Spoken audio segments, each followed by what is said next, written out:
নবীদের বৈশিষ্ট্য হচ্ছে নবীরা যেখানে মারা যায় ওখানেই কবর দিতে হয়। জানেন এটা?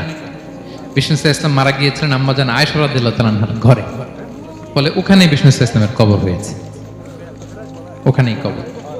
এবং ওই কবর দেওয়ার পরেই ওই কবর দেওয়া ঘরের ভেতরে আম্মাজান আয়েশা যতদিন আয়েশা রাদিয়াল্লাহু তাআলা আনহা যতদিন বেঁচে ছিলেন ওখানেই ছিলেন কবরের পাশে।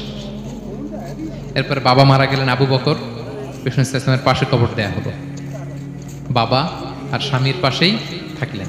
এরপর ওমরে ফারুক মারা গেলেন, ওনারও কবর দেয়া হলো। কিন্তু এখন তো আর বাবা আর স্বামীর সাথে পর্দা নাই, ওমরে ফারুকের সাথে তো পর্দা আছে। তো তখন তিনি ঘরটা হয়ে গেছে ছোট, তিনটা কবরে অনেক জায়গা স্পেস নিয়ে গেছে, এখন অল্প একটু জায়গা পর্দা টাঙাই দিলেন ওমরে ফারুকের সাথে পর্দা হিসেবে ছোট্ট একটা জায়গায়, যতদিন বেঁচে ছিলেন ওখানটাতেই ছিলেন। ওমরে ফারুক যখন আমিরুল মুমিনিন খলিফা, তখন ছেলে আব্দুল্লাহকে পাঠিয়েছিলেন যে যাও একটা অনুমতি আগে থেকে নিয়ে রাখো আম্মাজান আয়েশার কাছ থেকে, যেহেতু ঘরটা ওনার, ওনাকে বলে রাখো যে আমি মারা গেলে যেন আমার দুই বন্ধু মুহাম্মদ সাল্লাল্লাহু আলাইহি ওয়াসাল্লাম এবং আবু বকরের পাশে যেন কবর দেয়। আব্দুল্লাহ এসে বলল, আব্বা জান তো এই পয়গাম পাঠিয়েছেন।